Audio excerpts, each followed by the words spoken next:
இந்த தலைப்பின் கீழே நேற்றைய தினம் முஸ்லீம்கள் மற்ற மக்களோடு இணங்க மாட்டேன் என்கிறார்கள், ஒத்துப்போக மறுக்கிறார்கள், நல்லிணக்கத்தை அவர்கள் நாடுவதில்லை, விரும்புவதில்லை, எல்லாவற்றிலும் தங்களை தனியாக காட்டிக்கொள்கிறார்கள், தனி அடையாளம், தனியான ஒரு தோற்றம், இந்த மாதிரி காட்டிக்கொள்கிறார்கள் என்ற மாதிரியான ஒரு விமர்சனத்தை வைத்து நாம் அவர்களை வெறுக்கிறது போன்ற ஒரு சித்திரத்தை உண்டாக்குகிறார்கள்.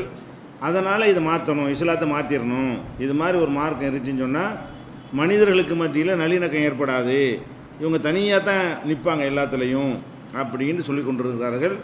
அது தவறு என்பதற்கு என்ன செஞ்சோம், நாம் கொள்கையில் எவ்வளோ தான் உறுதியாக இருந்தாலும் பிற மதத்தவர்களை வெறுக்குமாறோ, அவங்களுக்கு தேவையான உதவிகளை செய்யக்கூடாது என்றோ, அவங்களுக்கு நியாயம் வழங்கக்கூடாது என்றோ இந்த மார்க்கத்தில் சொல்லப்படவே இல்லை. இஸ்லாத்தை முழுமையாக பேணிக்கொண்டே மற்ற மக்களோடு இணக்கமாக வாழ முடியும், இஸ்லாத்தை விட்டு கொடுத்து தான் இணக்கமாக வாழ முடியும் என்பது சரியில்லை என்பதற்கு நிறைய சான்றுகளை நம்ம பார்த்தோம். இந்த மாதிரி விமர்சிக்கக்கூடியவர்கள் திருக்குரானிலேயே சில வசனங்கள் இருக்கிறது. மூமின்கள் காஃபிர்களை, முஸ்லீமாக இருக்கக்கூடியவர்கள் முஸ்லீம் அல்லாதவர்களை உற்ற நண்பர்களாக ஆக்க வேண்டாம், இப்படி குரானில் சில வசனம் இருக்குது.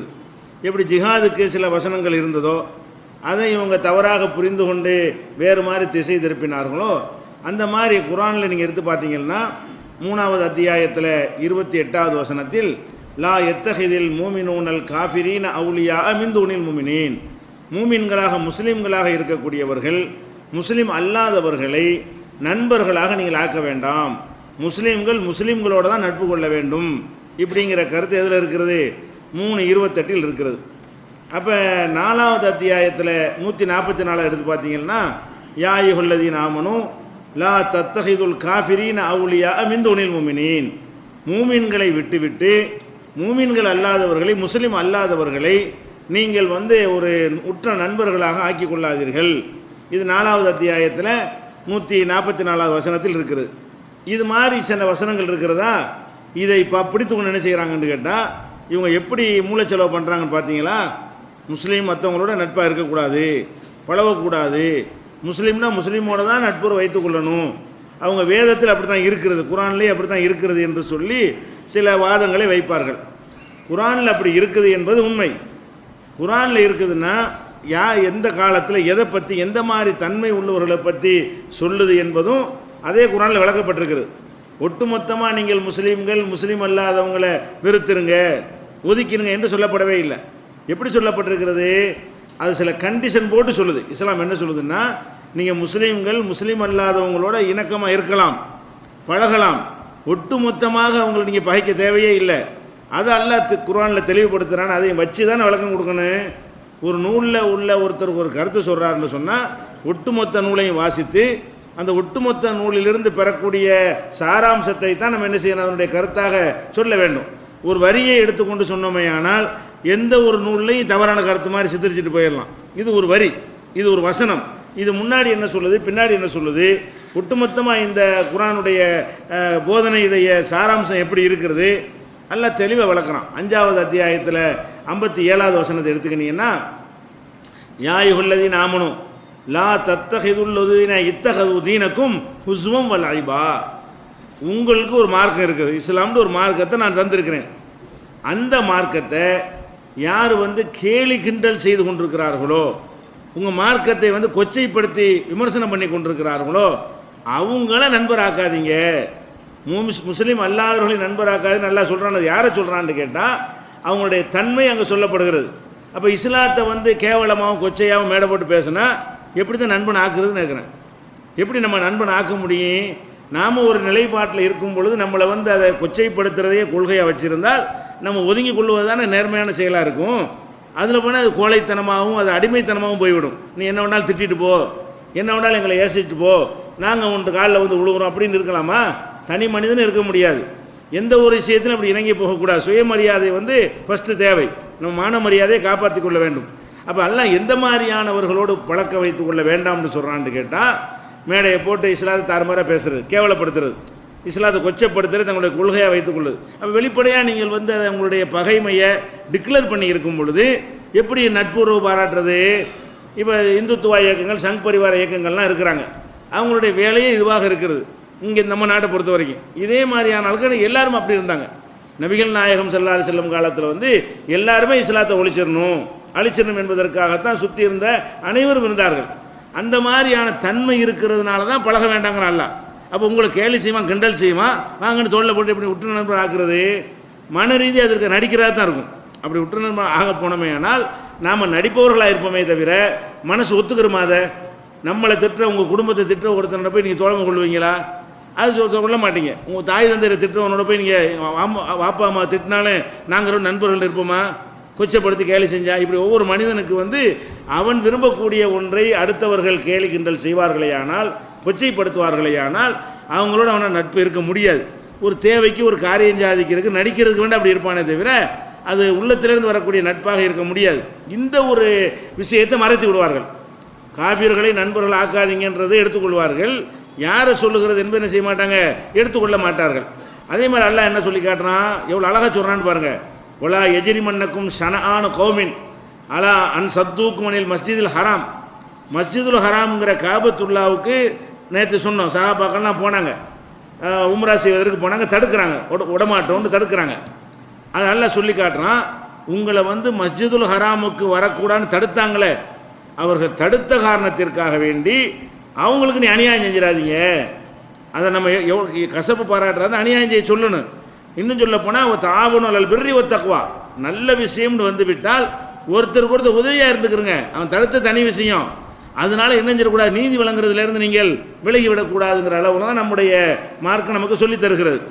அதே மாதிரி வந்து இன்னொரு இடத்துல என்ன சொல்லி காட்டுறான்னா, உங்களுக்கு வந்து யார் நண்பர்கள் ஆக்கக்கூடாதுங்கிற இலக்கணம் சொல்லும் பொழுது இன் தம்சஸ்கும் ஹசனத்துன் தசூவும், உங்களுக்கு ஒரு நல்லது ஏற்பட்டுச்சுன்னு வைங்களேன், அவங்களுக்கு பொறுக்க இயலாது, இப்படி பதறுவாங்க. உங்களுக்கு ஒரு கெட்டது ஏற்பட்டுச்சுன்னு வைங்களேன், சந்தோஷம் அப்படி இருக்கும். இவனுடைய எனிமி பலவுற முஸ்லீமுக்கு ஒரு முஸ்லீமில் ஒரு 100 பேர் இப்படி உள்ள போட்டான்னு வைங்க, அவங்களுக்கு என்னமோ தீபாவளி மாதிரி இருக்கும், அப்படி கொண்டாட்டமாக எடுத்துக்கிடுவாங்க. அப்படியான ஒரு மனநிலை உள்ளவனோடு நம்ம பழக முடியுமா? அல்ல நமக்கு ஒரு கேடு ஏற்பட்டால் அவனுக்கு சந்தோஷம் ஏற்படுது, நமக்கு ஏதாவது ஒரு சந்தோஷம் கொடுத்தா இடஒதுக்கீடு ஏதாவது கொடுத்துட்டாங்கன்னு வைங்க, அதுனா 10 நாளைக்கு தூக்கம் வர அவனுக்கு. இப்படி இருக்கிற ஒருத்தன் வந்து நீங்கள் நேசிக்கலாமா? அல்லாஹ் எப்படி கேட்குறான், நீங்கள் நண்பர்கள் ஆக்கிக்கிறங்க. யார் ஆக்கி கொள்ளக்கூடாது? உங்களுக்கு ஒரு நல்லதுக்கு வந்தால் அவன் பொறுத்து கொள்ள மாட்டான், உங்களுக்கு ஒரு கெட்டது வந்தால் ரொம்ப சந்தோஷப்படுவான். நம்ம கெட்டது வந்தால் என்ன, நம்ம சும்மா இருந்துட்டு போயிட வேண்டியதானே? அப்போ நம்ம கெட்டது நடக்கணும் என்பது அவனுக்கு ஆசையோடவும் ஆர்வத்தோடவும் ஆவலோடவும் இருந்து கொண்டிருக்கிறான் என்று சொன்னால் அந்த மாதிரி ஆட்களும் உனக்கு என்ன உறவு? இது ஒளிவு முறை இஸ்லாத்து ஓப்பன் குரானில் தான் இருக்கிறது. ரகசியம் நடிப்புலாம் இஸ்லாத்தில் கிடையாது. ஓப்பனாக உடைச்சி தள்ளுறது. அல்லாஹ் யாருக்கும் பயப்பட மாட்டான். வேதம் அல்லாவுக்கு சொந்த மனுஷன் அப்படி அட்ஜஸ்ட் பண்ணி பேசுவான். அல்லாஹ் பொறுத்து என்ன செய்யறது, என்ன உண்மையை சொல்லிவிடுவான். உன்னை கேள்வி பண்ணுற உனக்கு என்ன உறவுண்டு அல்லாஹ் கேட்குறான். நடிச்சுக்கிட்டு ஆட்கள் சேர்க்கறதுக்காக வேண்டி நம்ம 2 ஒன்று இந்த விளையாட்டில் எங்கே கிடையாது, அல்லாஹ் இடத்துல கிடையாது. அது மனுஷனுடைய தன்மை. அது இறை வேதம் என்பது அல்லாஹ்வுடைய வேதம் என்பதில் அந்த தன்மையை பார்க்க முடியாது. அப்படி இருந்தால் அவன் அல்லாஹ் இருக்க முடியாது. அட்ஜஸ்ட் பண்ணுங்க, போய் சொல்லுங்கள், நடிங்க, நாடகம் ஆடுங்கன்னு அவன் அல்லாஹ் இருப்பானா? அல்லாங்கிறவன் என்ன சத்தியத்தை மட்டும் பேசக்கூடியவனாக இருக்க வேண்டும். அதனால் அல்லாஹ்வுடைய வேதமாக இருக்கிறதுனால இந்த மாதிரி உங்களுக்கு நன்மை ஏற்பட்டால் அவனுக்கு கஷ்டப்படுறாங்க, உங்களுக்கு கேடு ஏற்பட்டு அவ்வளோ சந்தோஷப்படுறாங்க. இந்த மாதிரி ஆட்களோடு நீங்கள் உறவு வைத்துக் கொள்ளாதீர்கள் அப்படின்னு நல்லா சொல்லி காட்டுறான். இன்னும் சொல்லி காட்டுறான், வத்து மா அனித்தும், நீங்கள் அவங்கள ஒரு நண்பர்கள் ஆக்காதீங்கன்னு மட்டும் சொல்லலை. 3வது அத்தியாயத்தில் பார்த்தீங்கன்னா ஃபுல் டீட்டெயில்ஸ் எல்லாம் கொடுக்குறான். 118 119 வசனங்களில் முமின்களை நீங்கள் வந்து உங்கள் அல்லாதவர்களை நீங்கள் உற்ற நண்பர் ஆக்கிறாதீங்க. ஏன் தெரியுமா? வத்து மா அனித்தும், நீங்கள் சிரமப்படுவதை அவர்கள் விரும்புகிறார்கள். அவங்களுடைய ஒரே நோக்கம் என்ன? நீங்கள் கஷ்டப்படணும், நீங்கள் சிரமப்படணும், உங்களுக்கு நல்லது கிடைக்கவே கூடாது என்று என்ன செய்கிறாங்க? அவங்க ஆசைப்படுகிறார்கள். கது பதத்தில் பகுலாவும் என் அஃப்வாகியும், வாயிலிருந்தே அந்த வெறுப்பு வெளியேவும் ஆகிவிட்டது. வாயினாலும் சொல்கிறாங்க, உள்ளுக்குள்ளே மட்டும் வைத்திருந்தால் உங்களுக்கு தெரியாது என்று சொல்லிவிடலாம். இந்த மாதிரி நாங்கள் இதில் சந்தோஷப்படுகிறோம் என்பதை வந்து வெளிப்படையாக ஓப்பனாக என்ன செய்கிறாங்க? அறிவிக்கிறார்கள். அவங்களுடைய விருப்பு தெளிவாக வெளியே வந்து விட்டது. ஒமா துஹஃபி சுதூர்ஹும் அக்பரு, சொல்லாமல் உள்ளத்தில் இன்னும் பெருசாக இருக்குது. அல்லாஹ் சொல்லி காட்டுறான். சொன்னது கொஞ்சம், வெறுப்பில் கொஞ்சத்தை தான் உமிழ்ந்திருக்கிறார்கள். அதான் தப்பாக நினச்சிடக்கூடாது, நம்மளை ஒரு மாதிரியாக கருதிடக்கூடாது என்பதற்காக வேண்டி கொஞ்சம் தான் சொல்லுவாங்க வெறுப்பை. அதுவே கொடூரமாக இருக்கிறது. மறைத்து வைத்திருக்கிறார்கள் உள்ளுக்குள்ள, அது இன்னும் அதிகமாக இருக்கிறது. உங்களுக்கு ஆயத்து அத்தாட்சிகளை தெளிவாக ஆக்குகிறோம், நீங்கள் விளங்கிக் கொள்ளுங்கள். நீங்கள் அவங்கள விரும்புகிறீங்க, அவன் உன்னை விரும்ப மாட்டேங்கிறானே. அல்லாஹ் கேட்குறான், அப்படி ஹா அன்தும் உலாயி யுஹிப்புனஹும் உலா யுஹிப்புனஹும், நீ அவங்கள விரும்புகிறேங்கிற நேசிக்கிறேங்கிற, அவன் உன்னைய நேசிக்கிறானா? உன்னைய நேசித்தா நீ கஷ்டப்படுற உனக்கு சந்தோஷம் ஏற்படுத்துமா? உன்னை நேசித்தா உனக்கு வெறுப்பு உமிழ்வானா? நேசம்னா பரஸ்பரம் இருக்கணும், டூ சைடு இருக்க வேண்டும். நேசம் என்று சொன்னால் இருதரப்பிலும் இருக்க வேண்டும். ஒரு தரப்பில் நேசிக்கிறேங்க வேண்டியது, அவன் செருப்பால் அடிச்சுக்கிட்டே இருப்பான், நான் நேசிக்கிறேன் இதான் நேசிக்கிறது. அப்போ நேசம் என்பது இருதரப்பிலும் சமமாக இருந்தால்தான் அதுக்கு பேர் நேசம், அதுக்கு பேர் நட்பு. அது இருக்குதா? இருக்குது, சில பேர்கிட்ட இருக்குது. சில பேர் முஸ்லீம் அல்லாத எவ்வளோ மக்கள், அதிகமான மக்கள் வந்து முஸ்லீம் இணக்கமாக இருக்கிறாங்க, நல்லா பழகுறாங்க, அந்த கால் பண்ணிச்சே பார்க்க மாட்டாங்க, எல்லாத்துலையும் செய்ய மாட்டாங்க, பார்க்க மாட்டாங்க. அண்டை வீட்டாரை மட்டும் பார்ப்பாங்க, ஒரு வியாபாரியை மட்டும் பார்ப்பாங்க, ஒரு பள்ளித்தோழனை மட்டும் பார்ப்பாங்க. அப்படியான மக்கள் நிறைய பேர் இருக்கிறாங்க. அவங்களோட பழகக்கூடாது மார்க்கம் சொல்லுதா? அவங்களோட கசப்பாக நடக்க சொல்லுகிறதா? யார் கசப்பாக நடக்கிறாங்களோ அவங்களோட நீ கசப்பாக நடந்துட்டு போ அப்படின்றதான் இஸ்லாத்துடைய போதனையாக இருக்குது, நம்ம பார்க்குறோம். அதே மாதிரி 60வது அத்தியாயத்தில் 8-9 வசனங்களில் இது அழகாக பிரித்து எல்லாம் காட்டிடுறான். 2 வகையாக பிரித்து, இந்த மாதிரி ஆட்களோட உறவு வேணாம், இந்த மாதிரியான ஆட்கள் நல்லாவே உதவியெல்லாம் செய்யி, அப்படி எல்லாம் என்ன செய்யறான்? பிரிக்கிறான். எப்படி பிரிக்கிறான்? லா யன்ஹாக்குமுல்லாஹு அனில்லதீன லம் யுகாத்திலுக்கும் ஃபித்தீன், உங்களோடு மார்க்க விஷயத்தில் யார் சண்டைக்கு வரவில்லையோ, உங்கள்கிட்ட தனிப்பட்ட அடிச்சுக்கிறான் குடிச்ச சண்டை வரதான் நீ மனுஷனுக்கு மத்தியில், நீங்கள் ஏதாவது கடன் வாங்கியிருப்பியா, கொடுக்காமல் இருந்திருப்பியா, இல்லை அவன் கடன் வாங்கி தராமல் இருந்திருப்பான், அதில் சண்டை வந்து உங்களுக்கு போட்டு அடிச்சிருப்பான், நீங்கள் அவனை அடிச்சிருப்பீங்க, அந்த சண்டை இல்லை. இது எல்லா மனுஷனுக்கு வரும், முஸ்லீமுக்கு மத்தியிலையும் வருமா இல்லையா? கொடுத்த கடனை கேட்ட அடி சண்டை முஸ்லீமுக்கு மத்தியில் வராதா? அல்லாஹ் என்ன சொல்கிறான்? உங்களை வந்து தீன் விஷயத்தில் உங்களோட சண்டைக்கு வராமல் இருக்கிறார்களோ, யார் வந்து மார்க்க விஷயத்தில் உங்களோட என்ன செய்கிறாங்க, மோதி பார்த்து இஸ்லாத்தை ஒழிச்சாக வேண்டும், இந்த மார்க்கம் சரியில்லை, இந்த நாட்டை விட்டு அப்புறப்படுத்துவோம், இப்படியான ஒரு முறையில் அவர்கள் பேசுகிறார்கள். அல்லாஹ் என்ன சொல்கிறான்? லா யன்ஹாக்கும், அல்லாஹ் உங்களுக்கு தடை போடவில்லை, அனில்லதீன லம் யுகாத்திலுக்கும் ஃபித்தீனி, தீன் விஷயத்தில் உங்களோட சண்டைக்கு வராமல் இருக்கிறார்களே அந்த மாதிரியான மக்கள் விஷயத்தில் அல்லாஹ் எந்த தடையும் போடவில்லை.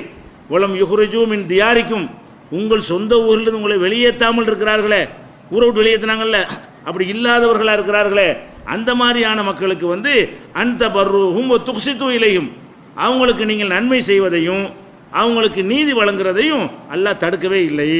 குர்ஆன் அல்லாஹ் சொல்லி காட்டுறான், உங்களுக்கோட சண்டைக்கு வரல, அவங்க உண்ட வேலை உண்டுன்னு இருக்கு, அவங்க மதத்தை ஃபாலோ பண்ணுறாங்க, உங்களோட சண்டைக்கெல்லாம் வரமாட்டாங்க, உங்களை ஒழிக்க நினைக்க மாட்டாங்க, இப்படியான முஸ்லீம் அல்லாத மக்களாக இருப்பார்களே ஆனால் அல்லாஹ் தடை செய்யவில்லை. இன்னும் சொல்ல போனால் இன்னல்லாஹ் யுஹிப்புல் முக்ஸிதீன், நியாயமாக நடப்பவர்களை அல்லாஹ் நேசிக்கிறான். அவன் நியாயமாக நடந்த நீ நியாயமாக நடக்கணும். அவன் நேர்மையாக வந்து பழகும்போது நீ வந்து அயோக்கியத்தனமாக நடிக்கக்கூடாது, எனக்கு நேர்மை தான் பிடிக்கும் என்ற காரணத்தினால என்ன போதனை செய்கிறான்? இந்த மாதிரி மக்கள்கிட்ட நீங்கள் வந்து நண்பர் நல்ல உதவியெல்லாம் செஞ்சுக்கிறங்க, நல்லா பழகிக்கிறங்கிறான். இது வந்து 68. 69 அல்லாஹ் சொல்லி காட்டுகிறான், இன்னமா யன்ஹாக்குமுல்லா, அல்லாஹ் எதை தடை செய்கிறான் என்றால் அனில்லதீன காத்தலுக்கும் ஃபித்தீன், மார்க்க விஷயத்தில் உங்களோடு யார் சண்டைக்கு வருகிறார்களோ, அஹ்ரஜூக்கும் மின் தியாரிக்கும், உங்கள் ஊர்களை விட்டு உங்கள் வீடுகளை விட்டு உங்களை விரட்டினார்களோ அந்த மாதிரியான ஆள்கள், வல்லாஹரு அலா இஹ்ராஜிக்கும், உங்களை வெளியேற்றுவதற்கு உறுதுணையாக நின்றார்களோ, ஒத்துழைப்பு செய்தார்களோ, உங்களை வெளியேற்றிருக்கணும், உங்களை ஊரை விட்டு வெளியேற்றுறதுக்கு துணையாக நின்றார்களோ, இந்த மாதிரியான மக்களுக்கு வந்து நீங்கள் வந்து உதவி செய்வதை அல்லாஹ் தடுக்கிறான். அப்போ இஸ்லாத்தை பொறுத்த வரைக்கும் நாம் மார்க்கத்தை கடைப்பிடிக்கிற காரணத்தினால் அவங்களை வெறுக்கணும் ஒதுக்கணும் என்று நமக்கு மார்க்கம் சொல்லி தரவில்லை. நபிகள் நாயகம் ஸல்லல்லாஹு அலைஹி வஸல்லம் அந்த மாதிரி நடக்கவே இல்லை என்பதற்கு சான்றுகளை நேற்று பார்த்தோம்.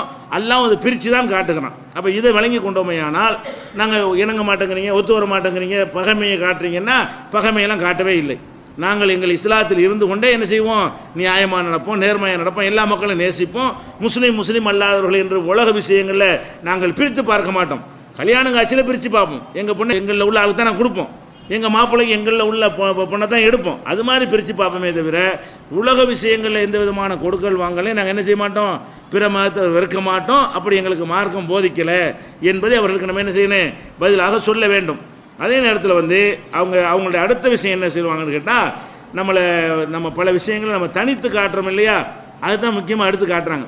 என்ன காட்டுவாங்க, இவங்க வந்து நான் பூஜை பொருள் கொடுத்தாங்க சொன்னமா இல்லையா, நாங்கள் பூஜிக்கிற பொருளை கொண்டு போய் கொடுத்து அவங்க திங்கிறது இல்லை, அவங்க ஒன்றாந்து தந்தாங்கன்னா எதை வேணாலும் சாப்பிட்றோம் அப்படின்ற போது நீங்கள் வெறுக்கத்தானே செய்கிறீங்க, நாங்கள் நடக்கணும் நீங்கள் நடக்க வேண்டியதானு கேட்குறாங்க.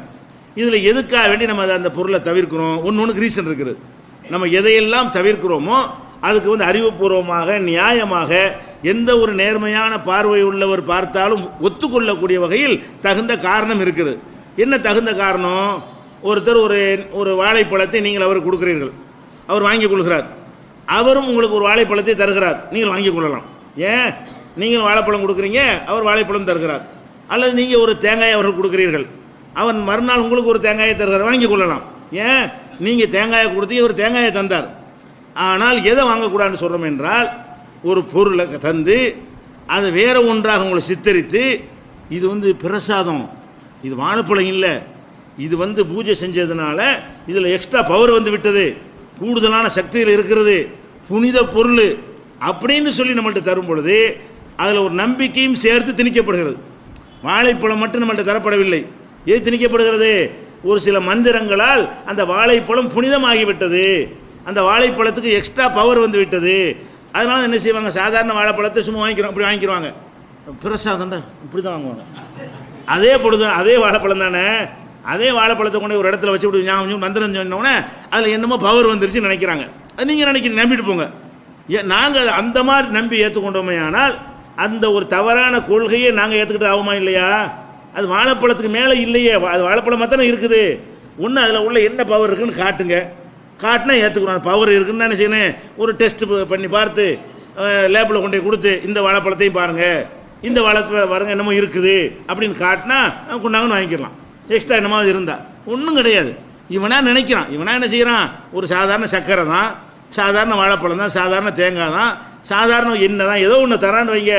அதை இவனா போய் என்னமோ செஞ்சுட்டு ஒரு சிலைகளுக்கு முன்னாடி போய் செய்து விட்டு இது புனிதமாகி விட்டது, இது சாதாரண விஷயம் கிடையாது. எந்த அளவுக்கு பெரிய பெரிய கோடீஸ்வரன்லாம் நாக்கில் தடவுற அளவுக்கு சக்கரை கொடுப்பாங்க, அதை எப்படி வாங்குவான் கோடீஸ்வரன்? அவன் இது மாதிரி பொருள் ஆசைப்பட மாட்டான். அற்பமான பொருள் வாங்குவானா கோடீஸ்வரன்? வாங்க மாட்டான். அதே கோடீஸ்வரன்ட்டு இந்த பிரசாதம் சொல்லி கொடுங்க, என்ன செய்வான்?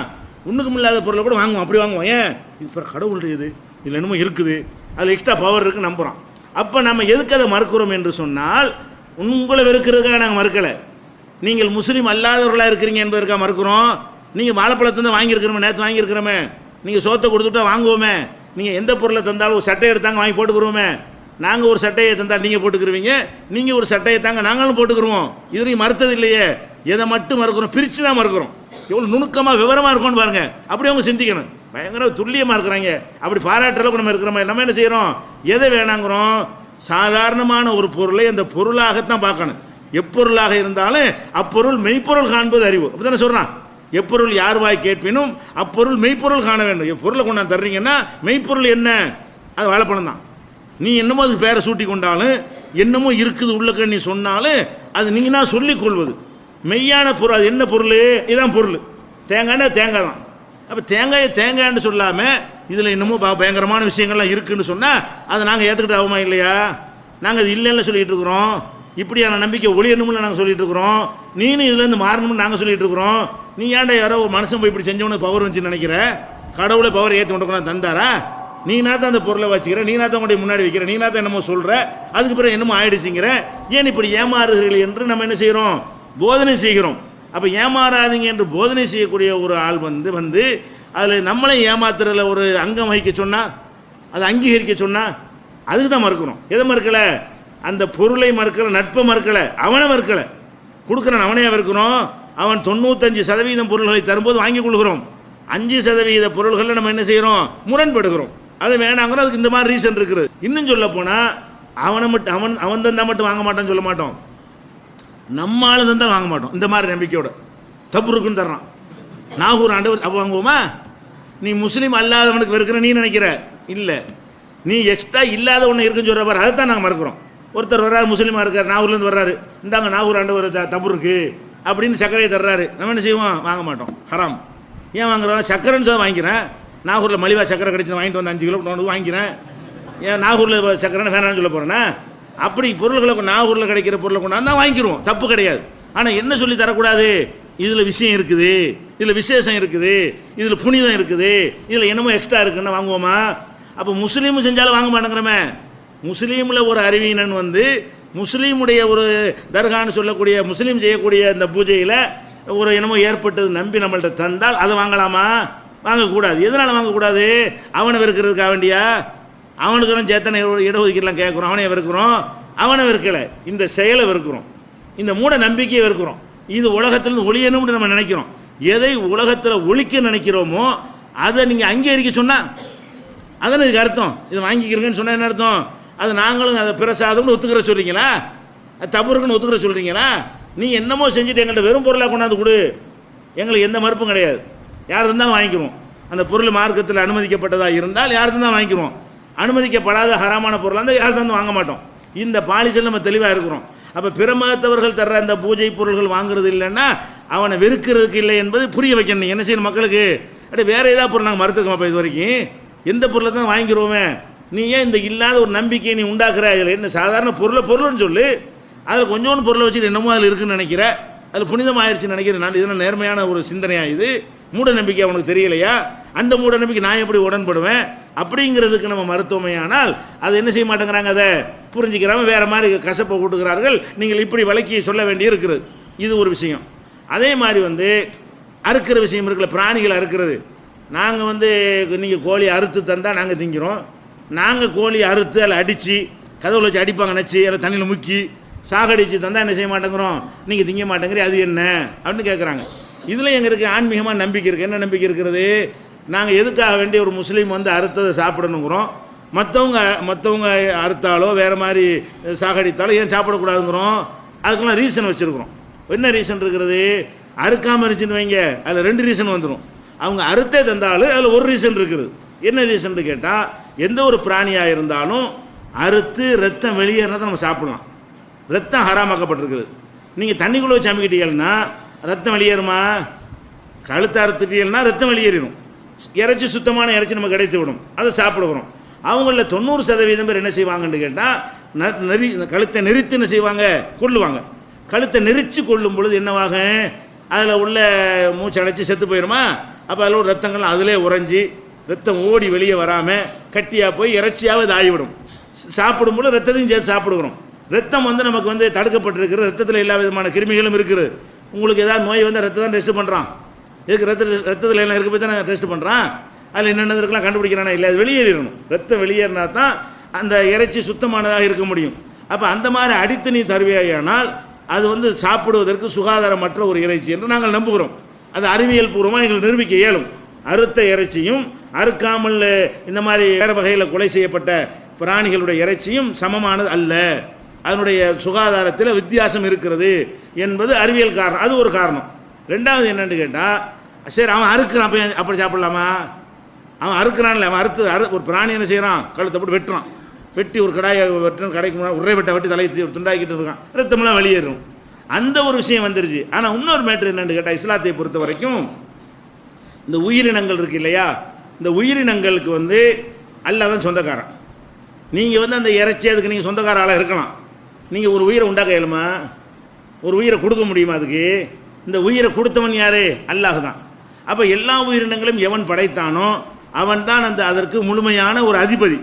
அந்த உயிரை எடுக்கிறதுக்கு நமக்கு அதிகாரம் கிடையாது. உயிரை எடுக்கிறதுக்கு என்ன இல்லை, நமக்கு பர்மிஷன் கிடையாது. உயிரை எடுக்கலாம், ஒரு மனுஷன் உயிரை எடுக்கக்கூடாது தானே.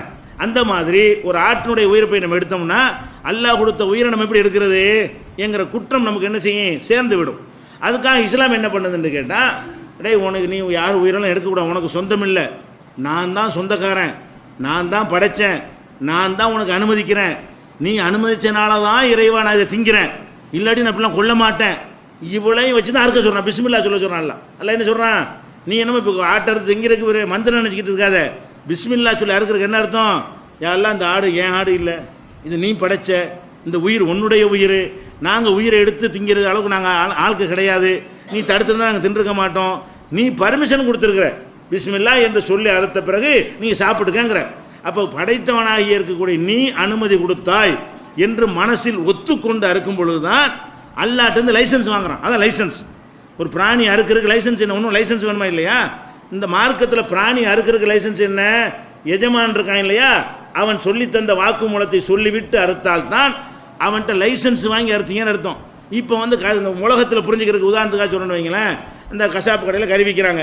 விற்கும் போது என்ன செய்கிறாங்க, மாநகராட்சியில் போய் அந்த அறுக்கிற இடம் வச்சுருப்பானே, அங்கே போய் அறுக்கிற இடத்துல போய் அறுக்காம இவன் அங்கே போய் அறுத்து விற்றான்னு வைங்க, மாநகராட்சி பிடிச்சி என்ன செய்வான், கறி தூக்கிட்டு போயிடுவான். ஏன் முறைப்படி அறுக்கலை, இவனுக்கும் முறை வைக்கலாமா? ரெண்டும் ஒரே இறைச்சி தான். அவன் அறுத்தால் அந்த மாதிரி தான் ஆக போகுது, இவனா போட்டு ஒரு கடையில் இப்போ முனிசிபாலிட்டி சொல்லாமல் வீட்டில் போட்டு ஆட்டோ எடுத்துக்கோனா என்ன செய்கிறான், அவங்க கட்டி தொங்க விட்றான்னு வைங்க, வந்து பார்த்து சீல் இருக்கான்னு பார்ப்பாங்க. மாநகராட்சி சீல் அந்த தொலையில் இருக்கணும், சீல் வச்சு வெளியே வந்தால் தான் அந்த இறைச்சி வைக்கணும்னு மனுஷன் போட்டுக்கிட்ட சட்டம். அப்போ என்ன செய்கிறான், 2 ஆடு தொங்குது, 2 ஒரே மாதிரி அறுக்கப்பட்டிருக்கிறது, 2 ஒரே மாதிரி சுத்தமாக இருந்தால் கூட ஒன்று லைசன்ஸ், இவன் போட்ட லைசன்ஸ் ஒன்றுக்கு இருக்குது, ஒன்றுக்கு லைசன்ஸ் இல்லை. லைசன்ஸ் இல்லாட்டி விற்கக்கூடாது, லைசன்ஸ் இல்லாட்டி விற்கக்கூடாது. அப்போ என்ன வித்தியாசம், 2க்கு வித்தியாசம் சொல்லு. வித்தியாசம் எங்கே இருக்குது? லைசன்ஸ்லாம் வித்தியாசம் இருக்குது. கரையில் வித்தியாசம் இருக்கா, மெத்தடில் வித்தியாசம் இருக்குதா?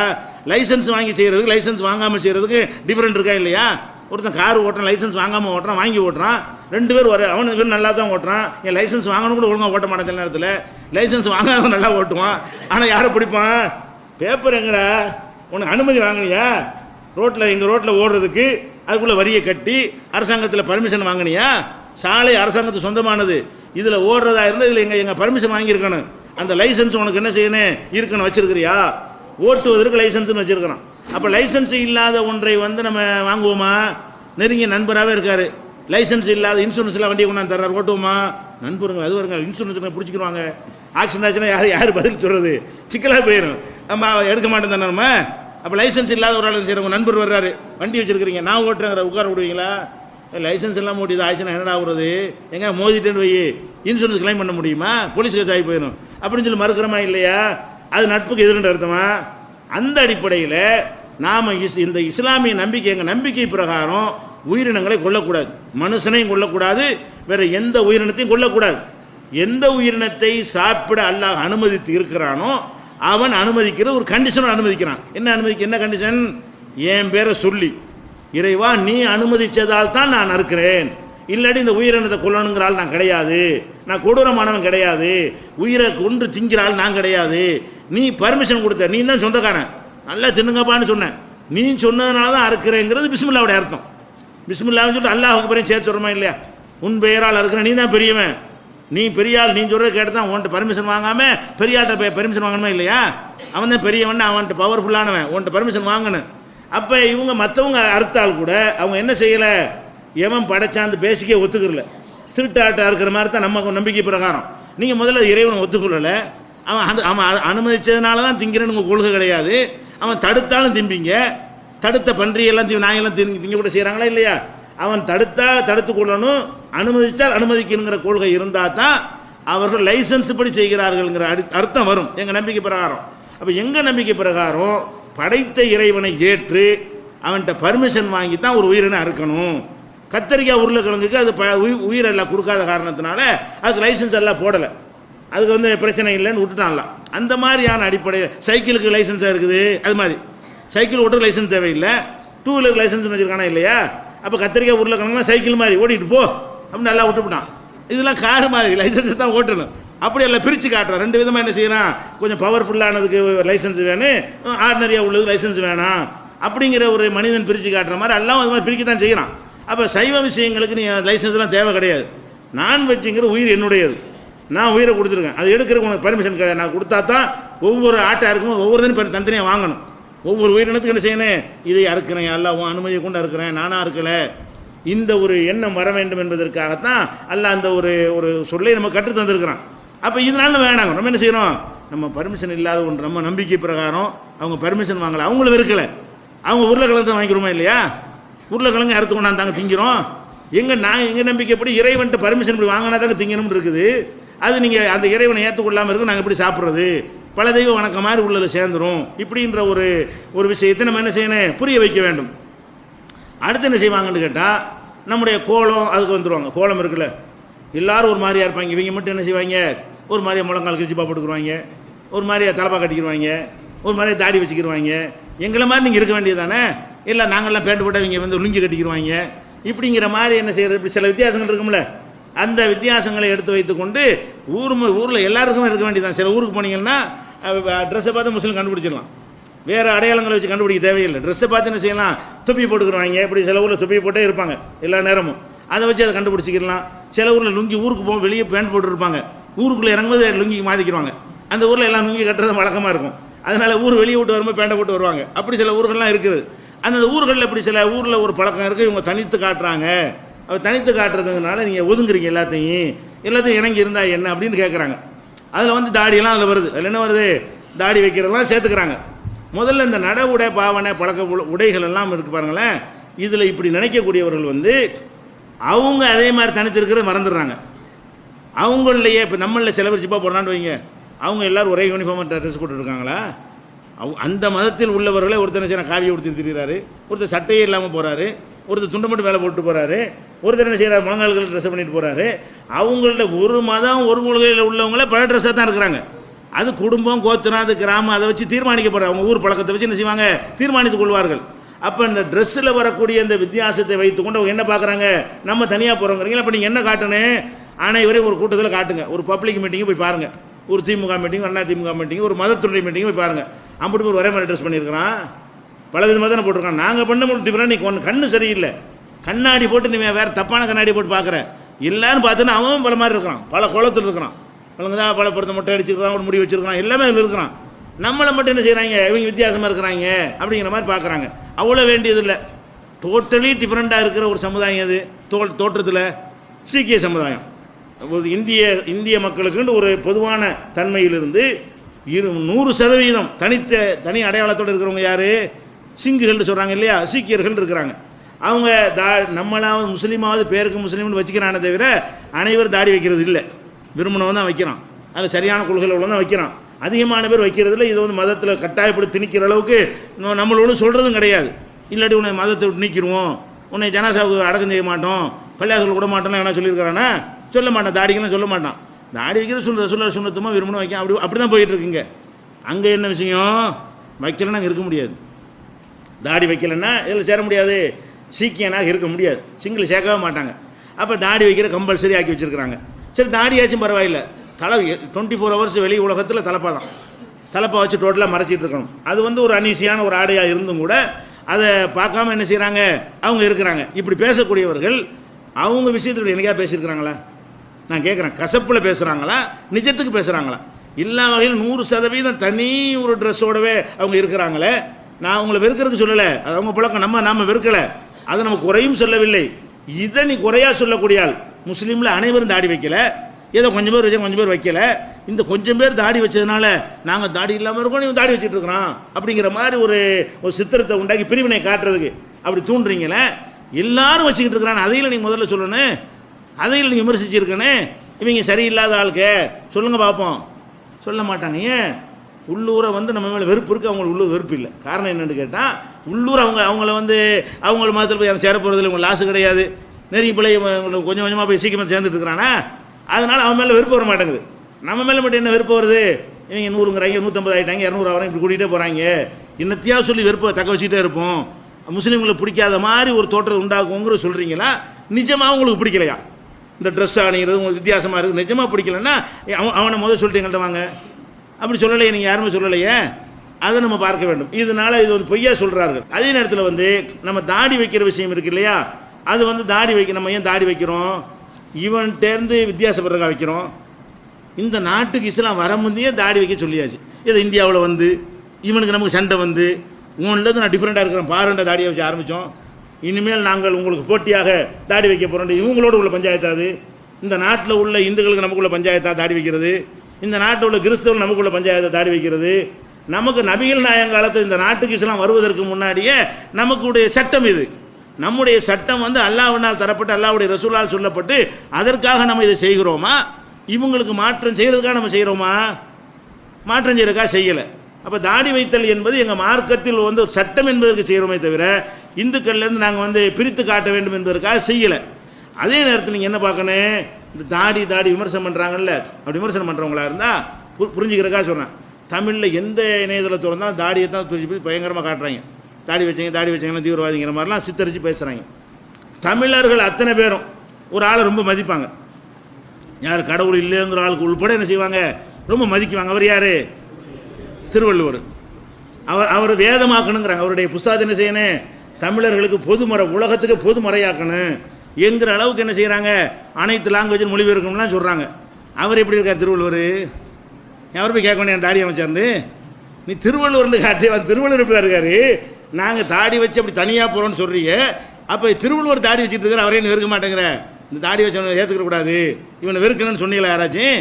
அப்போ தாடி வைத்திருக்கிற ஒரு ஆளை வந்து பெரிய ஹீரோவாகவும் எங்களுக்கு வழிகாட்டி என்றெல்லாம் சொல்லிக்கிறீங்க. அவர் தான் எங்களுக்கு அவர் வேத புஸ்தகம் மாதிரி உள்ளதுங்கிறீங்க.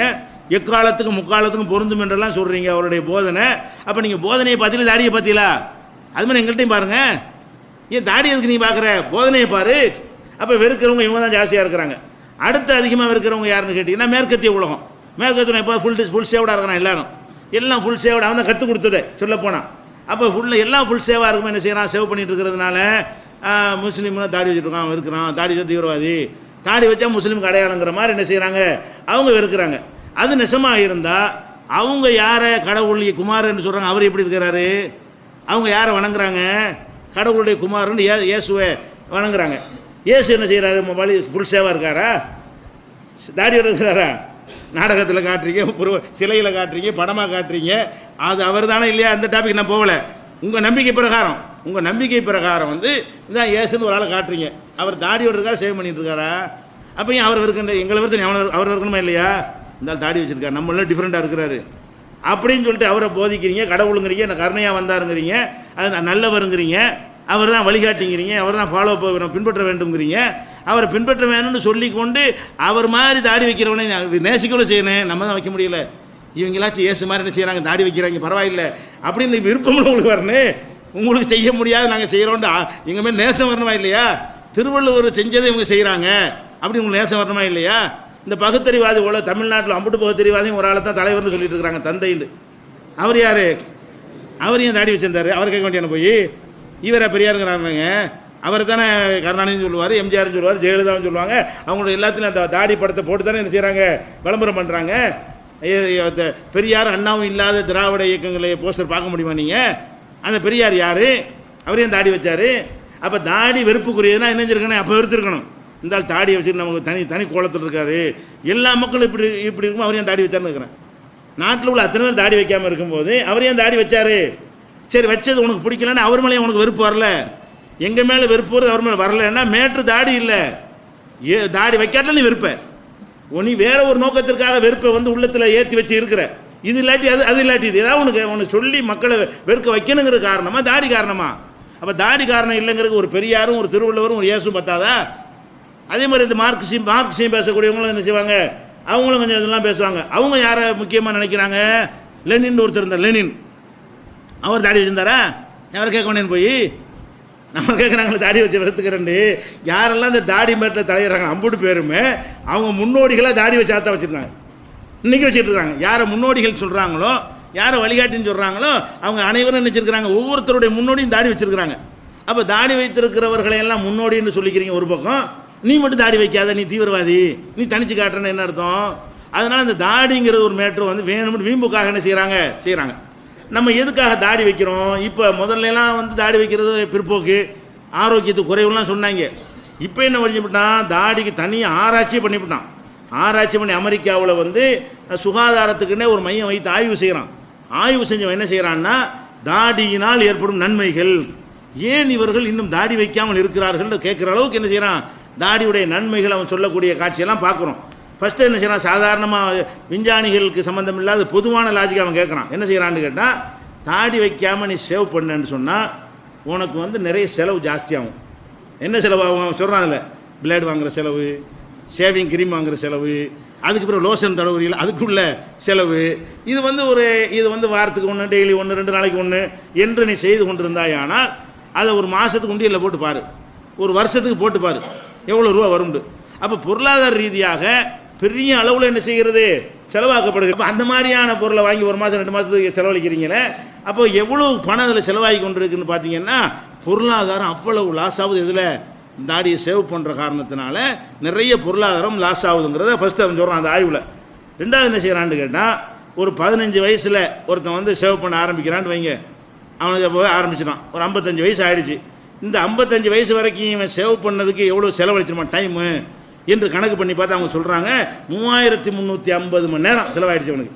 15 வயசில் சேவ் பண்ணுறான்னு சொன்னால் டெய்லி ஒரு டெய்லியோ 2 நாளைக்கு சேவ் பண்ணி ஒரு டைம் ஒதுக்குவான்ல, அந்த டயத்தை கூட்டிகிட்டு வந்தோம்னு சொன்னால் இந்த 55 வயசில் இருக்கும் கணக்கு பார்த்தா இதுக்கு அவன் செலவழித்த நாள் எவ்வளவு, 3350 மணி நேரம் இதுக்கு செலவழிக்கிறான். ஏதோ சேவிங்னு போய் உட்காந்துங்கன்னா ஒரு மணி நேரத்துக்கு தேவைப்படுதா இல்லையா? ஒரு அரை மணி நேரமாக தேவைப்படுதா இல்லையா? அரை மணி நேரமாக கணக்கு பண்ணிட்டு வாங்கலாம் எவ்வளோ ஆகுதுன்னு சொல்லி. அந்த அரை மணி நேரம் வாழ்க்கையில் நமக்கு கிடைக்குமா? இதை பயனுள்ளதுக்கு செலவழிச்சா பரவாயில்லை, அது இருந்தால் உனக்கு என்ன இருந்துட்டு போகுது, அதில் என்ன ஒரு பெரிய கேடு அதில் இருக்கிறது அப்படிங்கிறதுக்கு அதை போய் எடுக்கிறதுக்காக அவ்வளோ மெனக்கிறாங்களே, அதில் ஒரு நன்மையுமே கிடையாது. ஆனால் அதுக்காண்டி அவ்வளோ செலவழிக்கிறாங்க. நாள் கணக்கில் அவன் சொல்கிறான் 139 நாள் வருது. நாள் கணக்கு பார்த்தீங்கன்னா 139 நாளில் சின்ன விஷயமா ஒரு மனிதனோட லைஃப்பில் வந்து 139 நாளை சேவிங் பண்ணுறது செலவழிச்சிருக்கான். இதெல்லாம் என்னதுக்கு? அவனா செல்ஃப் சேவிங்க்கு தான். பார்பர் ஷாப் போனான்னு சொன்னால் கியூவில் நின்று அதில் 3 மணி நேரம் சொல்லி சேவ் பண்ணிட்டு வருவான். அவனுக்குதா அந்த கணக்கு அவன் சேர்க்கலை. அந்த மாதிரி கணக்கு பார்த்தான்னு வைய, பார்பர் ஷாப்புக்கு போகிறோம், போனோடனே செஞ்சிருவான். இன்னும் 2 முன்னாடி உட்காந்துருப்பான். அவனுக்கு 2 மணி நேரம், நமக்கு 1 மணி நேரம், 3 மணி நேரம் ஆகி போயிடும். இப்படி கணக்கு பார்த்தீங்கன்னா 3 டைம்ஸ் பெருக்கிருங்க இதை, 3 மடங்கா. அப்போ 140, 400, 500 நாள், 2 வருஷம், 55 வருஷ வாழ்க்கையில் 2 வருஷ வாழ்க்கை எதுக்கு ஓடுது? சேவிங் பண்ணுறதுக்கு ஓடுது. அவன் கேட்குறான், விஞ்ஞானிகள் கேட்குறாங்க, ஆய்வு செஞ்சு விஞ்ஞானிகள் கேட்குறான், இது ஒரு ஏன் இந்த மாதிரி செய்கிறீங்க, ஏன் பணத்தை போட்டு விரயம் பண்ணுறீங்க, நேரத்தை எவ்வளோ நேரம் கிடைக்குமா? ஒரு நிமிஷம் என்பது நம்முடைய வாழ்நாள் வந்து குறையுதுன்னு அர்த்தம். நீங்கள் ஒரு வாழ்நாளில் இவ்வளோ பெரிய அதிகமான டயத்தை போட்டு என்ன செய்கிறீங்க, வேஸ்ட் பண்ணுறீங்களேன்னு சொல்லி அதை கேட்குறான். அடுத்து என்ன செய்கிறான்னு கேட்டால், ஈர்கள் அந்த சேவிங் பண்ணுற காரணத்தினால ஈர்கள் வந்து என்ன ஆகுதுன்னா பலவீனப்பட்டுருது. ஈரலான பல்லெல்லாம் நிற்கிது. ஷேவிங் பண்ணி தோல் வழியாக தோல்லானுங்க எல்லாமே இருக்குது. ஷேவிங் பண்ணினவங்களுக்கு வந்து ஈருடைய அந்த வலிமை குறைந்து விடும். ஆராய்ச்சி பண்ணி சொல்கிறாங்க. பல்லு ஈர் இருக்குது இல்லையா, அதனுடைய வலிமை வந்து குறைந்து விடும். அதுக்கு சம்மந்தம் இருக்குது. இந்த தோலுக்கும் அதுக்கும் தொடர்பு இருக்கிறது. திரும்ப திரும்ப செய்யும் பொழுது அதுலேருந்து சில சக்திகள்லாம் வெளிப்பட்டு விடுகிறது என்று அதையும் ஆய்வு பண்ணுறான். என்ன மாதிரி ஆய்வு செஞ்சால் உள்ளுக்குள்ள நம்ம போகலை, ஆய்வுடைய முடிவு மட்டும்தான் நம்ம படித்து சொல்கிறோம். அதே மாதிரி வந்து முக சுருக்கம் ஏற்பட்டும். அது பார்த்தீங்கன்னா நல்லா இருக்கிற ஆளை பார்த்தீங்கன்னாங்க, அந்த ஷேவிங் பண்ணியிருப்பாங்கல்ல, இந்த இடம் மட்டும் செக்க சிவேர்ந்து இருப்பார் ஆள், இந்த இடம் மட்டும் அடுப்பு கறி மாதிரி இருக்கும். சில ஆளுக்கு பார்த்துருக்கீங்களா, ஷேவ் பண்ணி பண்ணி பண்ணி இந்த இடம் மட்டும் இப்படி இருக்கும். டெய்லி பண்ணி பார்த்தா முகத்துடைய கலருக்கும் கையுடைய கலருக்கும் அவருடைய மற்ற பகுதியுடைய கலரோட கம்பேர் பண்ணி பார்த்தீங்கன்னா வெள்ளேர்னு உள்ள ஆளுடைய இந்த எண்ணெய் கருப்பாயிரும். ஆரம்பத்தில் சேவ் வளர்ந்து தெரியும். முதல்ல அது 5-6 வருஷம் இப்படி தெரியும், வெள்ளு தெரியும். அப்புறம் போன தடுப்பை சொர ஆகும். அப்புறம் என்ன செய்யும், தோல் நிறமெல்லாம் மாறி சுருங்கி போயிடும், சுருக்கம் ஏற்பட்டு போயிடும். அந்த மாதிரி தோல் சுருக்கம் எல்லாம் அதனால் ஏற்படும் என்று அதையும் என்ன செய்கிறாங்க, விஞ்ஞானத்தில் கண்டுபிடிச்சு சொல்கிறாங்க. அதே மாதிரி வந்து இயற்கையாக உடம்பில் உள்ள செல்கள் சிலது இருக்கு இல்லையா, அதை சேவ் பண்ணுவதன் மூலமாக அந்த செல்கள் அழிந்து விடுகிறது. தோள்களில் உள்ள செல்கள் அழிந்து அதனால் சர்ம சம்பந்தப்பட்டமான பல நோய்கள்லாம் ஏற்படுது என்றெல்லாம் தாடிக்கு இவ்வளோ வியாக்கியானம் கண்டுபிடித்திருக்கிறார்கள். அதுபோக இன்னொரு விஷயத்தை கண்டுபிடித்திருக்கிறார்கள். அது வந்து நமக்கு தேவையில்லை. அது வந்து சொல்கிறான் அப்படி என்னென்னா, தாடி வச்ச ஆட்களுடைய ஒரு 15 to 25 வயசு உள்ளவர்களை தாடியுடனும் தாடி இல்லாமலும் அறத்தாடியுடனும் இப்படி பல விதமாக ஃபோட்டோக்கள் எடுத்து அப்படியே சர்வே கொடுக்குறாங்க. எது உங்களுக்கு கம்பீரமாக இருக்குது, இந்த படத்தில் யார் ஒரு ஆண்மையாக தெரிகிறா, யார் கம்பீரமாக தெரிகிறான்ட்டு ஆண்கள்கிட்டையும் கல்லூரி மாணந்து இதே டீம் தான், இதே அமெரிக்க டீம் தான் என்ன செய்யுது, ஆய்வு செய்யுது. இந்த இது பார்க்கும், இது ஒரு கம்பீரமாக இருக்குது. எது பொம்பளையில் சொல்கிறாங்க, பெண்களை என்ன சொல்கிறாங்கன்னு கேட்டால், நம்மளை மாதிரியே இருக்கிற ஒரு முகத்தை இருப்பனை விட டிஃப்ரெண்ட்டாக இருக்கணும்ல. ஒரு ஆம்பளையிலேருந்து பொம்பளை வந்து டிஃப்ரெண்ட்டாக இருக்கிறதுக்காக தான் வேணும்ல எல்லாம் செஞ்சுருக்கிறான். பொம்பளை மகள் இருக்குது, ஆம்பளமும் அதே மாதிரி இருந்தாலும் செய்யாது, அது ஈர்ப்பாக இருக்காது. ஒரு வித்தியாசமாக இருந்தால் நம்ம ஈர்க்கிறோம். எதனால் ஈர்க்கப்படுறோம், ஒரு ஆண்லேருந்து பெண்ணு ஈர்க்கப்படுற காரணம் என்னென்னு கேட்டால், நமக்குலேருந்து டிஃப்ரெண்ட் அவங்க இருப்பதனாலையும் அவங்களேருந்து டிஃப்ரெண்ட்டாக இருக்கிற விஷயங்கள்லாம் நம்ம ஈர்க்கப்படுறோம். ஒரே மாதிரி இருக்கிற விஷயத்தில் செய்ய மாட்டோம், ஈர்க்கப்பட மாட்டோம். அப்போ அந்த ஈர்ப்பு வருவதற்காக வேண்டி செஞ்ச ஒரு விஷயத்தை இவங்க எடுத்தனால பெண்களை என்ன சொல்கிறாங்களா, அதிகமான பெண்கள் என்ன செய்கிறாங்களா, இந்த ஃபோட்டோக்களை பார்க்கும் பொழுது நிறைய பெற்ற கல்லூரிகள்லாம் போய் நம்ம ஆய்வு செய்யலாம். அனைவருடைய அதிகமானவருடைய கருத்து என்ன வருதுன்னு கேட்டால், இந்த தாடியில் தான் ஒரு கம்பீரம் இருக்குது, ஒரு ஆண்மை இருக்கிறது, ஒரு ஆளுமை தெரிகிறது அப்படின்னு சொல்லக்கூடிய அளவுக்கு விஞ்ஞானிகள் இப்போ ஆராய்ச்சி பண்ணி அதையும் சொல்லக்கூடிய காட்சியை பார்க்குறோம். இப்படியான ஒரு அடிப்படையை நீங்கள் பார்க்கணும். அது போக என்னென்னு கேட்டால், மார்க்க ரீதியாக பார்த்தீங்கன்னா நமக்கு நபிகள் நாயகம் ஸல்லல்லாஹு அலைஹி வஸல்லம் அதை வந்து சுன்னத்தாக ஆக்கியிருக்கிறார்கள். அது வந்து வலியுறுத்தி இருக்கிறாங்க. தாடி வைக்கிற நன்மைன்னு சொல்லியிருக்கிறாங்க. அதை வந்து ரொம்ப ரொம்ப ஆர்வம் மூட்டியிருக்கிறார்கள். அது சுன்னத்து பண்ணுற கத்துனா அது கூட அவ்வளோ ஆர்வம் மூட்டலை, அதை விட தாடிக்கு ஆர்வம் மூட்டுறாங்க. ஆனால் அதை நம்ம விடாமல் செஞ்சுட்டு இருக்கிறோம். ஏன்னா நம்ம விரும்பி செய்யாதனால சின்ன பிள்ளை செஞ்சு விட்டுறாங்க. பெரிய ஆளாகி தான் செய்யணும்னு பழக்கத்தை கொண்டு மொத்தம் செய்ய மாட்டான். தாடியை செய்கிறவன் சொன்னதாக செய்ய போகிறான். தாடிக்கு இப்படி பயப்படுறவ அது போய் செய்வானா, இவனுக்கு விவரம் இல்லாத காலத்தை செஞ்சு விட்டுறாங்க. அதனால சுண்ணத்தை அனைவரும் கடைப்பிடிச்சிடணும். நீ 25 வயசுக்கு பிறகு செய்ப்பான்னு சொன்னால் இந்த நாளைக்கு சரி நாளைகள் செய்யறேன்னு செய்ய மாட்டான். அதுவும் இருக்கிறது. ஆனால் இது ரொம்ப முக்கியமான, அதை விட தாடி என்பது என்னது, அதை விட முக்கியமாக ரசூலுல்லாஹ் வலியுறுத்துறாங்க என்பதையும் பார்க்கணும். அதே மாதிரி எல்லா உயிரினங்களையும் ஒரு ஆணு பெண்ணுங்கிறது நம்ம பார்க்குறோம். தலையில் முடி இருக்கிறது, இந்த முடி வந்து ஆணுக்கு இருக்குது பெண்ணுக்கு இருக்கிறது. அதே மாதிரி வந்து இங்கேயே அப்படி எல்லாம் டிஃப்ரெண்ட் படுத்துகிறான். தலையில் ஒரே மாதிரி ஆக்குற அல்லாஹ் வந்து ஆணுக்கு என்ன செய்கிறான், அது டிஃப்ரெண்ட் ஆகி காட்டுறானா இல்லையா? அதே மாதிரி அல்லாஹ் என்ன செய்கிறான், ஒரு கட்டத்தில் வந்து தலைமுடியில் கூட டிஃப்ரெண்ட் பண்ணுறான். எப்படி பண்ணுறான், இவனுக்கு முடி அவசியம் அவ்வளோ முக்கியம் இல்லைன்ட்டு நம்மளை வழக்கையாக ஆக்கிப்படுறான். ஆம்பளைக்கு தான் வழக்கு, பொம்பளைக்கு வழக்கு வருதா? அதனால பொம்பளை கூந்தலை பெருசாக வைக்கிறாங்க. கூந்தல் நம்ம எல்லாரும் விரும்புகிறோமா இல்லையா? அது ஒரு முடி தானே, கூந்தலுக்கு ஒரு முடி தானே. எங்கள் தாம்பத்திய ஏதாவது சம்பந்தம் இருக்கா அதில்? இல்லறத்தில் ஈடுபடுவதற்கு இந்த முடிக்கு ஏதாவது தொடர்பு இருக்குதா? இல்லறத்தில் இருக்கக்கூடிய அது உறுப்புகளில் உணர்ச்சியை தூண்டக்கூடிய ஒன்றாக இருக்குமா? அது ஒன்றுமே இருக்காது. ஆனால் கண்ணுக்கு என்ன செய்கிறது, அந்த கூந்தல் அப்படி பெருசாக இருந்தால் நல்லா இருக்குன்னு அந்த பெம்பளையும் நினைக்கிறாங்க, ஆம்பளையும் நினைக்கிறான். அப்போ அந்த மாதிரி இது ஆண்களுக்கு முடி எல்லாம் கொடுத்தாலும் அது அவசியம் இல்லைன்னு காட்டுறதுக்கு அல்ல என்ன பண்ணிவிடுறான், அவங்களுக்கு சில ஆள்கள் வழக்கையாக ஆக்கி முடி இல்லாமல் ஆக்கி அப்படிலாம் பண்ணிவிடுறான். பெண்களில் வழக்கையே இருக்காது. ரொம்ப நோய் உள்ள, ரொம்ப 1000ல் ஒரு 10,000ல் ஒன்று வேணால் அப்படி இருக்குமே தவிர பெரும்பாலும் என்ன செய்யாது, அவங்களுக்கு வழக்கை விழுவாது. அந்த மாதிரி இருக்கும் பொழுது அதில் என்ன டிஃப்ரெண்ட் வழங்குறோம், பொம்பளைன்னா முடி இருக்கணும், அல்ல அப்படி தான் வச்சுருக்கிறான், ஆம்பளைக்கு அவசியம் அப்படின்னு அதை கரெக்டாக புரிஞ்சுக்கிறேன் இல்லையா? அதை புரிஞ்சுக்கிட்டு முடிக்கு தான் அதிகமாக செலவு செய்கிறாங்க பொம்பளைங்க. மற்ற எதுக்கு செலவழிக்கிறத விட ஆம்பளை சேவிங்கு செலவு செய்கிறத விட பெண்களுடைய முடிக்கு அவரை செலவு இருக்க சாப்பாடு செலவு விட அதிகம். அதுக்கு செய்கிற சாம்பு கம்பு, அதுக்கு போடக்கூடிய அலங்காரங்கள், அதை எடுத்து பார்த்தீங்கன்னா சிரிக்கிறது சொல்ல, உணவு செலவை விட உண்மையில் அதிகம் செலவு வச்சுக்கிறாங்க. அந்த முடிக்காக வேண்டி அவ்வளோ செலவழிக்கிறாங்க. அப்போ அப்படி ஒரு பெண்கள் தங்களுடைய பெண்மைக்கு அவ்வளோ செய்யும்போது ஒரு ஆம்பளை செய்ய மாட்டேங்கிறீங்க. நமக்கு ஒன்று சல்பேட் யூரியா ஒன்று போட அதான் வளர்ந்துடும். தாடிக்கு பெரிய ரிஸ்காக எடுக்கணும், உழைப்பா செய்யணும், விட்டால் வந்துட போகுது. அதுக்கு இந்த மாதிரி கூந்தல் தைலம் ஒன்றும் வாங்க தேவையில்லை. அதுக்காச்சும் வளராமையெல்லாம் இருக்குது. இது அப்படிலாம் கிடையாது. அப்போ இயற்கையாக வரும்பொழுது நம்ம என்ன செய்யணும், ஆண்மைக்குன்னு அல்லாஹ் ஒன்றை தருவானே ஆனால் அதை காப்பாற்றணும். பெண்களுக்கு இல்லாமல் ஆம்பளைக்கு தான் நல்லா தர்றான். அப்போ பெண்களுக்குன்னு கொடுப்பதை அவங்களுக்கு காப்பாற்றுவது போல ஆண்களுக்குன்னு கொடுப்பது ஆண்கள் காப்பாற்றணுங்கிற ஒரு அடிப்படையில் சிந்தித்து பார்த்தார்களே ஆனால் எல்லாருமே அதை வச்சிருவாங்க. தாடிங்கிறது சிக்கனமாக இருக்குது, நேரம் மிச்சமாகுது, அதுபோக ஒரு கம்பீர தோற்றம் வருது, தோளில் உள்ள அந்த செல்கள் அழியாமல் பாதுகாக்குது, ஈர்களை பலப்படுத்துகிறது. அதுபோக என்ன செய்யுதுன்னா அந்த தோளில் வந்து வெப்பம் ஈர்கள் பலப்படுற இன்னொரு காரணம் சொல்கிறான். தோளில் வெப்பம் படுமா இல்லையா, வெயிலெல்லாம் படுறமா இல்லையா, அந்த வெப்பத்திலிருந்து முடி எப்பவுமே தடுக்கும். வெப்பத்திலிருந்து அதான் தலைக்கெல்லாம் முடியை தந்துருக்கான். மண்டை ஒரு தாக்கி தெரிச்சு போகணும் இல்லாட்டி, அதுக்காக மண்டையில் ஒரு முடியை வச்சு நம்ம காப்பாற்றுறோம். அதே மாதிரி தோள்களில் வந்து ஆண்களுடைய தோள்கள் வந்து சூடாகிக்கிட்டே இருந்துச்சுன்னு வைங்க, அதனால் அது பாதிப்பு ஏற்படும். அதை வந்து அதை மெட்டுப்படுத்தி வெயில் படாமல் வெக்கப்படாமல் தடுக்கிறதுனாலையும் அந்த தோலுக்கு ஒரு நன்மை கிடைக்குதுன்றெல்லாம் என்ன செய்கிறாங்க, ஆராய்ச்சி பண்ணி சொல்கிறாங்க. இப்படி அதீதமான நன்மைகள் இருக்கிற காரணத்தினால நம்ம தாடி வைக்கிறோம், எங்கள் நபி சொன்னதுக்கு வைக்கிறோம். இது வைக்கிறதுனால உங்களை என்ன எது எப்படி பாதிக்குது, உங்களை கையை பிடிச்சிக்கிட்டா பாதிக்கலாம், உங்களை அடித்தா பாதிக்கலாம், உங்களை திட்டுனா உங்களை பாதிக்கலாம். நாங்கள் எங்கள் மூஞ்சியில் உள்ள தாடியை நாங்கள் வச்சு அதையும் உங்களை பாதிக்குது. அதே நேரத்தில் இவங்களே என்ன செய்கிறாங்க, தாடியெல்லாம் கூடாதுன்னு சொல்லக்கூடியவங்க அனைவருடைய ஆன்மீக கொள்கை என்னவா இருக்குன்னு கேட்டால், சில முக்கியமான கடவுளுக்குன்னு சில விரதங்களை வைக்கும்போது தாடி வச்சிடறாங்க. அது தாடியே பெரிய பாவத்தான பயங்கரமான விஷயமா இருந்தால் அவங்க சில விரதங்கள், சில 40 நாள் 50 நாள் இதை சில சாமிக்குன்னு என்ன செய்வாங்க, அவங்கவுங்க தெய்வங்களுக்காக வேண்டி சில இதுகளை பண்ணுவாங்க. அவ்வளோ பேர் என்ன செய்வாங்க, அந்த 40 நாளைக்கு பிளேட் எடுக்க மாட்டாங்க, பாபர்ஸாக போக மாட்டாங்க, அப்படியே விட்டுருவாங்க, முட்டையை என்ன செய்வாங்க விட்டுருவாங்க. அதையும் விடுறீங்க. அதில் என்ன நம்பிக்கை இருக்குதோ உங்களுக்கு ஒரு மாதத்துக்கு உள்ள நம்பிக்கை எங்களுக்கு காலமெல்லாம் அவ்வளோ டிஃப்ரெண்ட். உங்களுக்கு ஒரு மாதத்துக்கு எந்த நம்பிக்கை இருக்கிறதோ அது எங்களுக்கு காலமெல்லாம் இருக்குது, அவ்வளோதான் வித்தியாசம். அது அடிப்படையே தப்புனா என்ன செய்யணும், ஏன்டா இப்படி இருக்கிற அப்படின்னு கேட்கணுமா இல்லையா? சாமிக்காக செய்கிறார், அதே சாமி தான் நாங்கள் செய்கிறோம், அல்லா சாமிக்கு. நீங்கள் ஒரு சாமிக்கு செய்ய நாங்கள் என்ன செய்கிறோம், நாங்களும் ஒரு சாமி அல்லாவுக்காக என்ன செய்கிறோம், இறைவன் சொல்லி இருக்கிறான் அவனுக்காக செய்கிறோம். அப்போ நாங்கள் எங்களுடைய மதத்திற்காக எங்கள் நம்பிக்கையாக செஞ்சால் உங்களுக்கு வெறுப்பாக இருக்கிறது, நீங்கள் உங்கள் நம்பிக்கைக்கு செஞ்சீங்கன்னா அது வெறுப்பாக வரமாட்டேங்கன்னா என்ன நியாயமாக இது? அப்போ இந்த மாதிரி அவங்களுக்கு புரிய வைக்க வேண்டும். அதுபோக எல்லா ஜீவன்களை எடுத்து பார்த்தீங்கன்னா, அதிகமான ஜீவன்களை எடுத்து பார்த்தீங்கன்னா அல்ல மூஞ்சில் தான் அந்த டிஃப்ரெண்ட்டை காட்டுறான். ஆண் பெண் டிஃப்ரெண்ட் எங்கே காட்டுறான், சேவலுக்கும் கோழிக்கும் பாருங்கள், ரெண்டும் ஒரே உயிரினு தான். சேவலுக்கு கூட மூஞ்சில் தனியாக ஆம்புலன்ட்டு காட்டும். சிங்கத்தை, ஆண் சிங்கத்தையும் பெண் சிங்கத்தையும் எடுத்து பாருங்கள். பெண் சிங்கம் ஆட்டுக்குட்டி மாதிரி இருக்கும், பார்க்கவே சகிக்காது. ஆண் சிங்கம் எப்படி இருக்கு, ஒரு கம்பீரமாக, அது பார்க்குறதுக்கு ஆம்பளை சிங்கத்தை சிங்கம்னு சொல்லுவாங்க.